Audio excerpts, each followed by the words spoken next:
been a while since the last video, but well, I have a little bit more time this week as I have an easier training week before the first race of the season in Rome. I'm doing Challenge Rome, and well, I think this is a good opportunity to talk about tapering.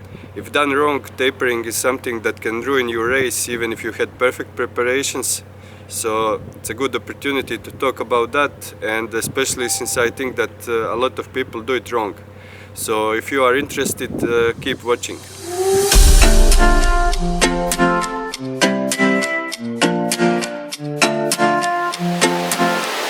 No, the pool is not cold, at least not cold enough to justify a wetsuit, but before a race I like to do a couple of swims in the wetsuit to get used to it again. And well, I'm cooking now, so I better jump into the water.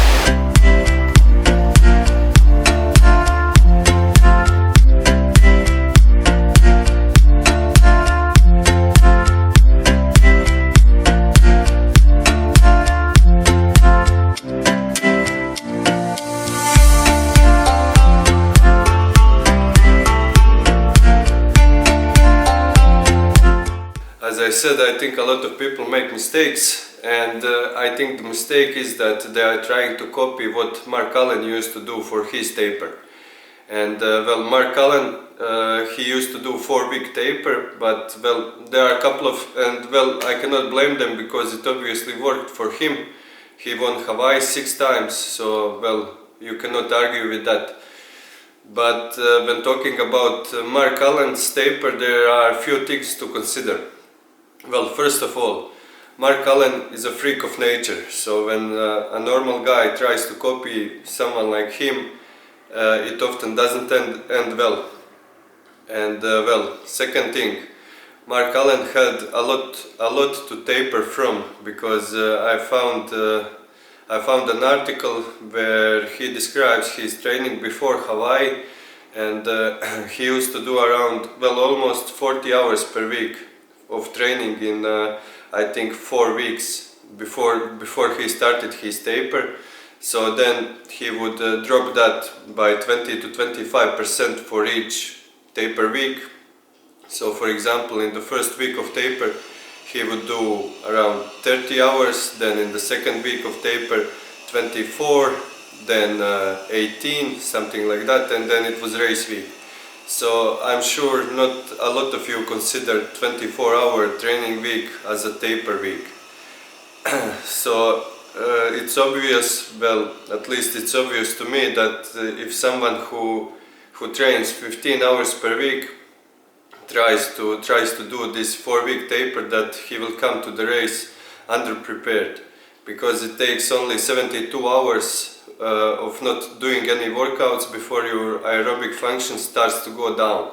And it's aerobic sport, you still have to do the same distance as Mark Allen, and you will probably, well, you will for sure do it, it will take you more time than it took him.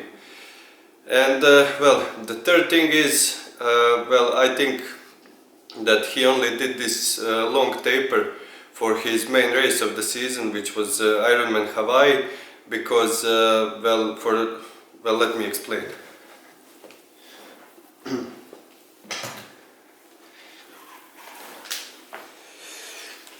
So for example, this year my main race for the first part of the year is Ironman Lanzarote, which is on 26th of May. Then I have another race 13th of May. I have, that's Ironman 70.3 Aix-en-Provence. Then I have one here, that's Croatian Championships. And then in April I have a race in a couple of days, so that's here. So it's obvious that well, I cannot do 4-week tapers here. Otherwise, if I did that, I wouldn't train for 2 months before my main race of the season. So the thing that I want to point out is that Mark Allen used to do this only for his main event, and for the other ones he would probably do shorter tapers. And well, Let's do a bike ride and then I'll continue with the talking.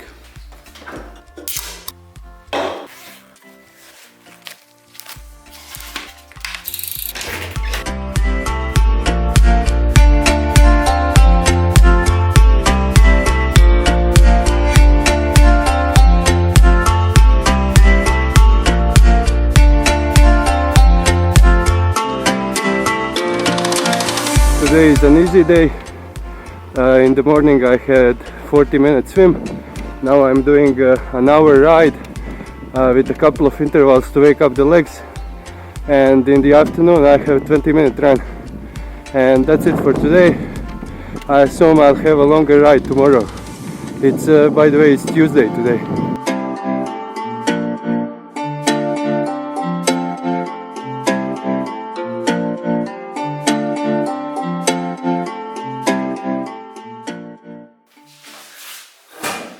So by now you are probably wondering what's the optimal taper time, and there is unfortunately not a correct answer because it depends on a couple of things.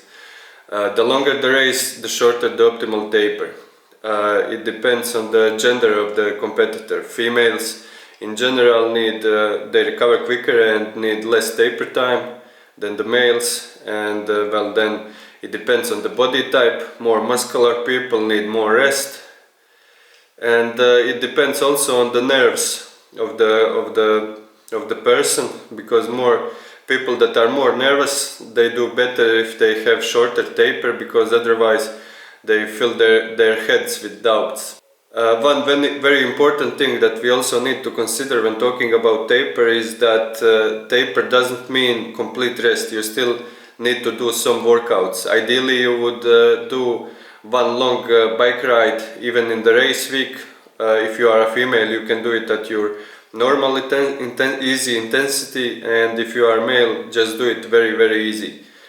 Because as I said before, it only takes 72 hours before your aerobic function starts decreasing, and it's aerobic sport. I have either 3-day taper or something like 10-day taper, and for the most age group athletes I would recommend 3-day taper because it's a safe option. Well, I'm sure it's a better option than 4-week taper.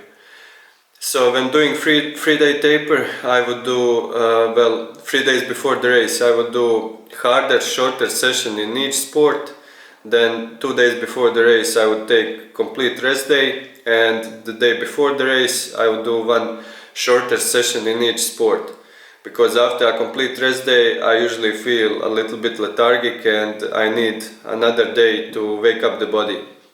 You also need to keep in mind that if you plan to do longer taper in the period from about 5 to 7 days, you won't feel so good, because the body starts to adapt to a lighter workload, and well, you don't feel good. And after that, from let's say from 7 to 10 days, or for some guys it may take 14 or even 21, you start feeling better again.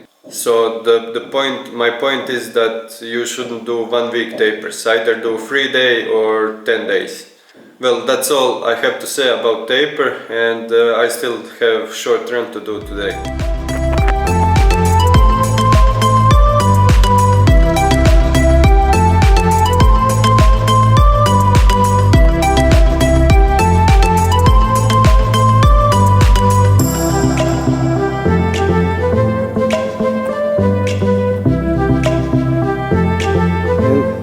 That's it for today. I hope that I helped someone, and see you soon. Bye.